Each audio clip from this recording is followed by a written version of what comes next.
Hello mga ka-viewers! Good morning! Morning mga viewers.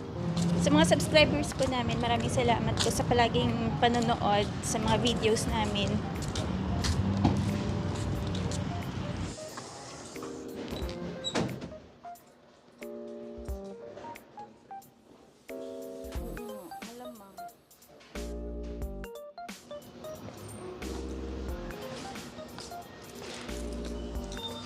Siyempre hindi na naka-sale. Ay, meron pa rin. Meron pa rin naman naka-sale. Kahit sinabi nila nakaraan, until April 25 lang. Yan, sa mga gusto pong magpalit ng gulong, may naka-sale dito. Last time na nagpa-coach dito, medyo mahal po yung presyo. Pero naka-sale na siya.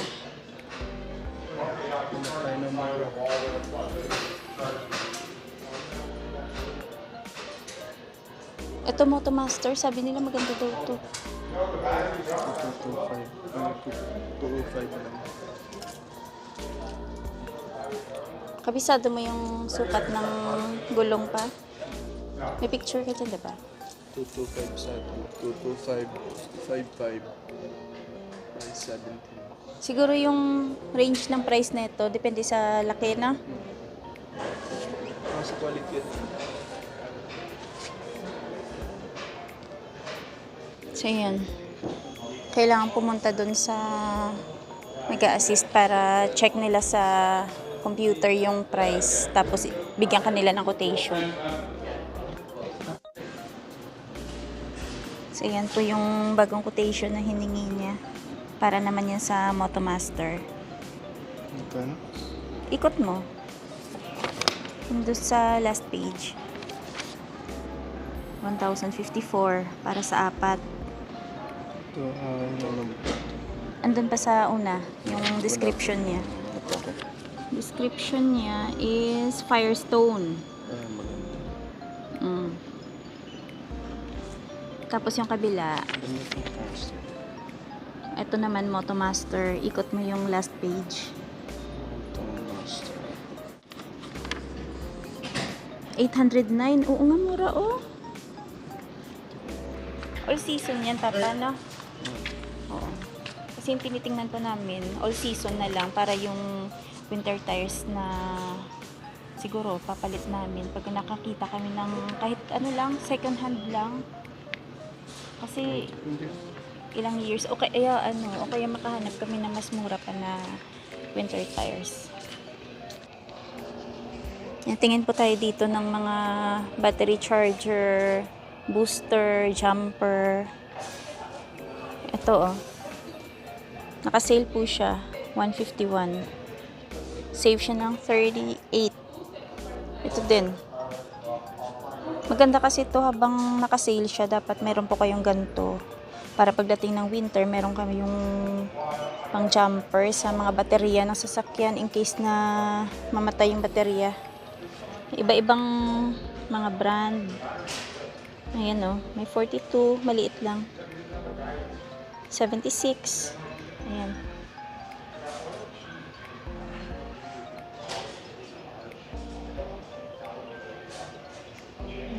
Ito naman, Noku. Ito yung maganda din, oh. Noku, 275. Ayan, mas malaki. Yung sa amin, yung Noku namin maliit lang eh. Ano na ba yun? Parang ganito ba yun? Ay, ito malaki to eh. Handy lang yung Noku namin. Parang nabili namin yun, 120 lang.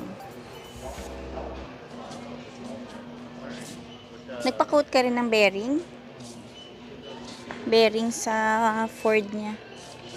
Magkano? Oh. Mahal. 400. 400. Dati ba nung magpagawa ka magkano?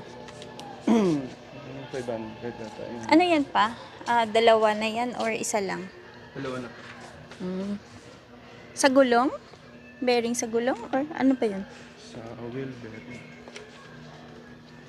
Ano siya? Wheel bearing? Medyo mahal po talaga kasi dito yung magpagawa ng sasakyan. Lalo na yung may bibilihin kang parts. Mahal din siya. Parts medyo mura pa. Ang pinakamahal talaga yung labor, no? May nakita po kami dito last time na Coleman, pang siyam na tao, na tent. Tapos, nakasilang siya ng 200. Dati siyang 300, naka-discount siya ng 100. Ewan ko kung meron pa dito. Check natin dun pa sa kabilang side. Dito kasi ngayon, syempre, hindi pa season ng camping. So, siguro mga next month marami na mga naka-sale. Ayan nga, balik na po siya sa regular price. Ayun oh. Last week po namin nakita, 200 lang to, ngayon 300 na. Ayan, dapat siya oh. Pang siyam. Sayang na. Baka doon na naman nag-sale Sa kabilang branch. sa south.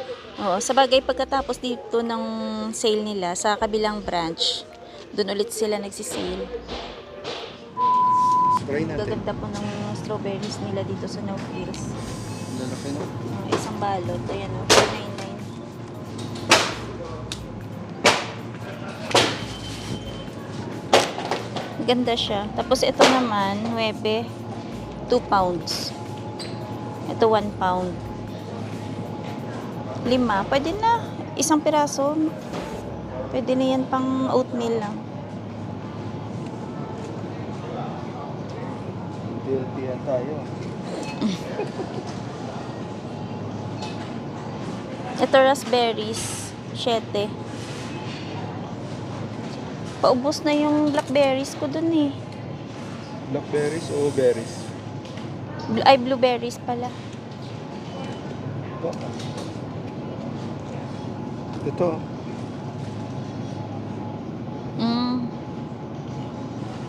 Ay, malaki yan eh. Ito nakaraan yung binili ko. Gantong brand. $1 lang naman. Pwede na ito.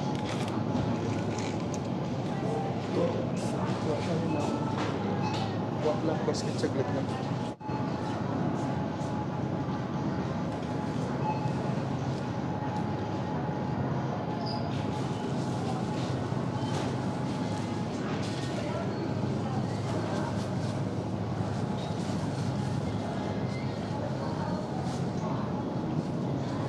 Garlic bread.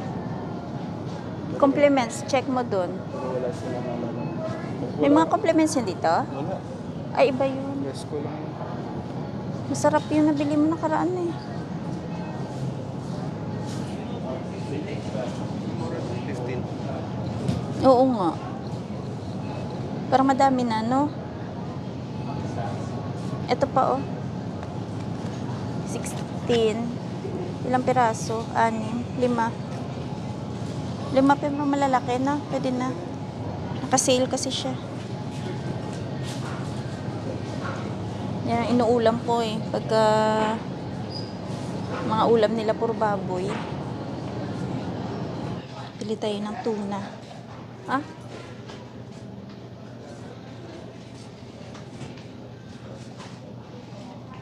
Kisabala pa namin ang pasayon pang ano pa, olives na. Kumakain ka olives? Ha? Wala nga. O nga, masarap siya minsan papakin lang. Ito. Di ba mas maasim yan? Ito yung masarap na ketchup dito. Di ba madalas ka naman nagki-ketchup? Ah, ito na lang. Matamis-namis ano siya. Medyo manamis-namis.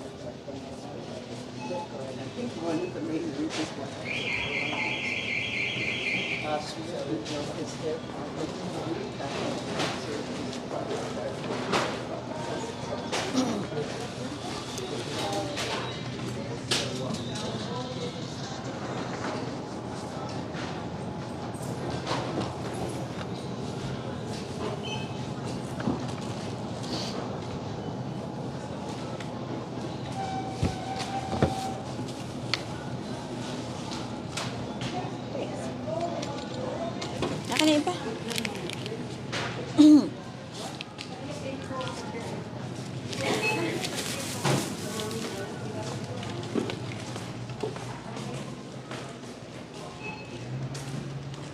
Ang ganda ng prutas ngayon dito sa Canao Frills.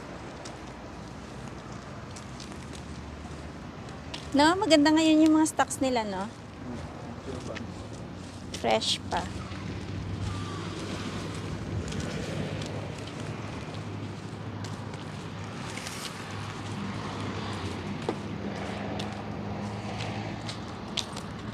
Medyo mahal din mag-healthy-healthyhan dito kasi yung mga prutas, medyo mahal din.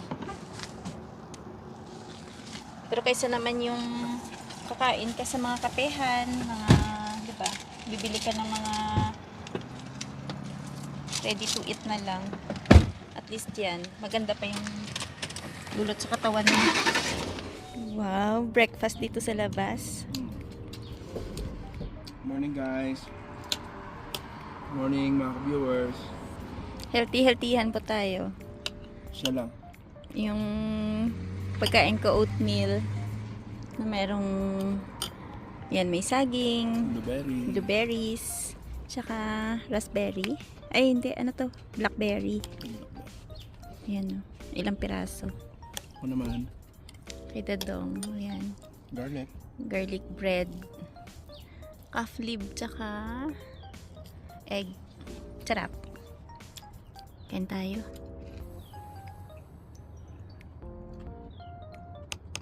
Oatmeal na walang lasa. Kasama po namin yung mga ibon.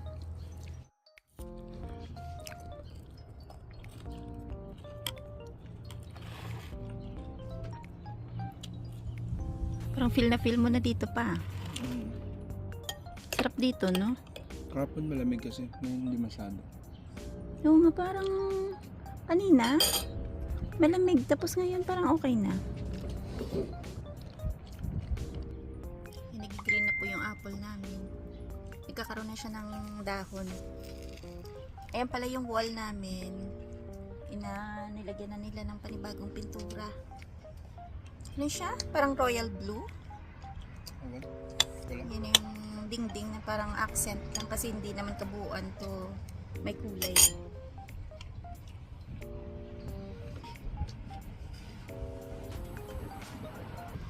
Tapos yung kasunod po na siguro sunod na mga araw, itong deck lalagyan din nila ng stain to. Stain ba yun o pintura pa? Stay na. Stain. Ayun, nilinis na nila. Nilihan nila kahapon para madaling kumapit yung stain. Maganda dito pagka gantong maganda na yung panahon. Masarap kumain dito. Maganda pag may deck, no? Kahit pa paano makatambay ka. Pero sa sunod pagka wala ng sa bagay wala naman ng snow, lalagyan na nila dito yung umbrella.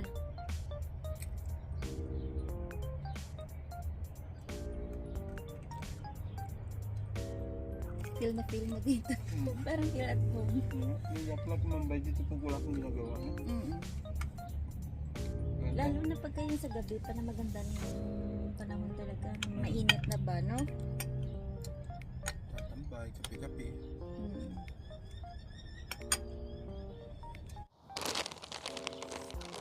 Silip natin yung ating tuyo.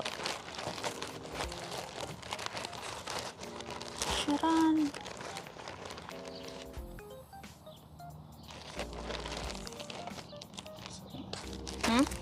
Sira na, hindi naman sisira yun. Hindi, freezer galing to eh. Yung tuyo po kasi namin dito, nilalagay namin sa freezer para hindi masira. So yan na. Kabalot lang siya ng Manila paper. Yan na po yung ating tuyo. Na-miss kasi nila yung tuyo kaya magluluto tayo. May kapares po to na gulay na ginatang kalabasa na merong spinach tsaka crabs. Niluto ko yun kagabi so marami pang tira. At dahil kailangan natin ng may pang terno doon, magtutuyo tayo. Ako makatikim lang ako ng isang tuyo, good na.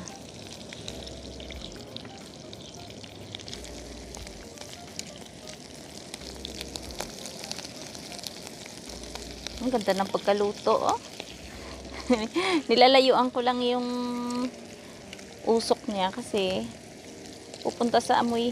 Yung ano na pupunta sa damit, yung amoy.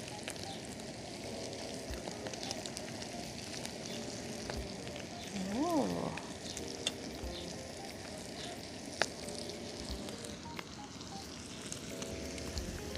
Kunin na natin to.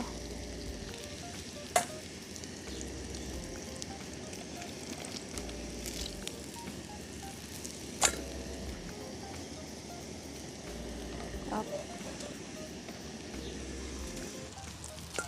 Sarap po. May sunny side up ka lang.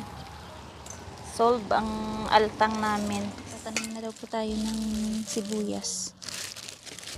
Ulan bukas. Timing.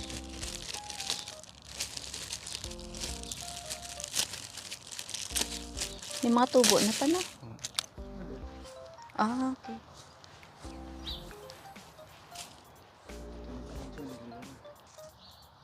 Yan, habang nagtatanim si Dado, magsha-shoutout muna tayo sa Inobio family ng Gainesville, Florida sa USA. Kay Alvin, kay Richelle, Kuya Kaden, tsaka kay Caius. Ayan. Maraming salamat sa panonood ng mga videos namin. Tsaka kay Alvin Labaw. Ayan, Kuya Alvin, pumunta ka na dito sa Regina para mapasyalan mo sila Lester, sila Iste. Kasi kami parang hindi pa tayo makakabalik ulit ng Edmonton pa no? Medyo matagal pa ulit. Kaya ikaw na muna yung pumasyal dito. Tsaka shoutout din po kay Raquel at Paul Alan Edma ng Surrey, Vancouver. Ayan. Maraming salamat po sa palaging panonood ng mga videos po namin. Tsaka ingat po kayo dyan sa Vancouver. Ayan na po, nagtanim na siya ng mga sibuyas. Parang nagka-moist na yung ano mo. Parang nagka-moist na yung lupa pa. Yan ang ano, yan ang pagkaiba ng direct sa lupa kasi yung init ng lupa Sumisingaw. sinisingaw. So parang Tsaka nagkaroon yung siya ng hamog, moist. tsaka yung hamog na absorb na Ng mga tanim. ano, Yung ganyang sibuyas, ano din, lumalaki din siya kahit ganyang kaliit. Lalo na siguro kung ganyang direct. Ano, nung nakaraan kasi ano lang yan pa, no? puro lang tayo. So may plant box Pasok. na nakaangat. At least ito diretso.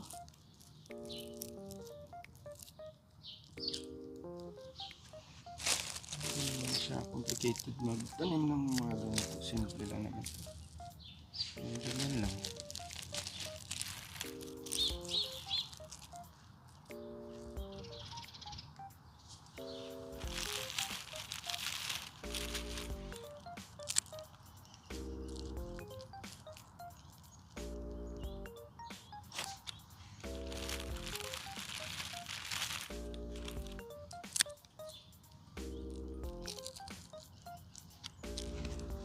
Ganyan lang siya. Ganyan lang ako magtanim ng sibuyas. Mabilis lang yan tumubo kasi yung iba may tubo na eh.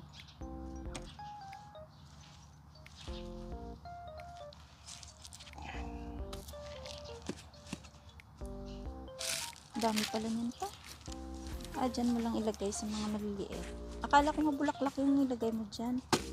Shoutout din po kay Martin Loida, kay Ruby Pelayo, kay Michelle Ansulit, Anisha Belen, Mark Mallorca, tsaka kay Joshua Giliego, pati kay Mars the Explorer. Ayan. Hello din kay Ricky Pardilla. Papa, may nagtanong sa yung isang video natin about sa paglagay nyo ng poste ng fence. Mas okay daw ba yung semento yung gagamitin kesa sa expanding foam? Yung kanila daw kasi expanding foam yung ginamit. Hindi ko kasi na-try yung expanding foam. Pero marami akong nakikitang gumagamit ng ganyan. Siguro baka ayaw na nila maghalo kasi spray na lang nila.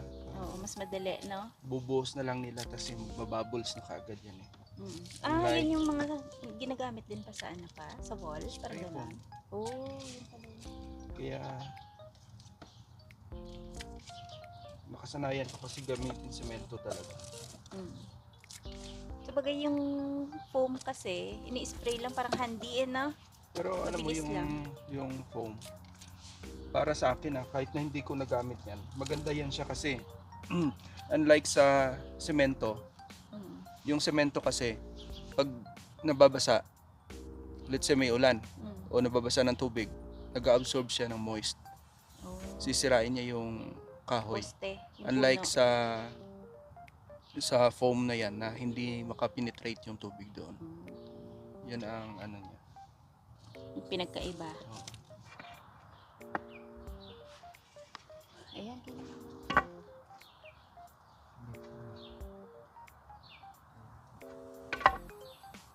Yan. Ayos naman. Pwede nga dikit-dikitin mo yan. Yan.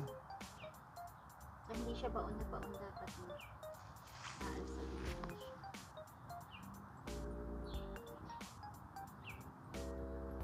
So, may ganyan talaga na ano pa. May sibuyas talaga na pang ganyan lang, pang tanim lang. Tapos yung iba sadyang lumalaki. Yung mga pangbenta, no?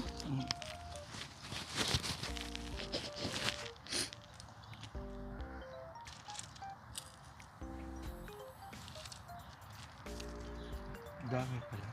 Dami nga. 2 balot kasi.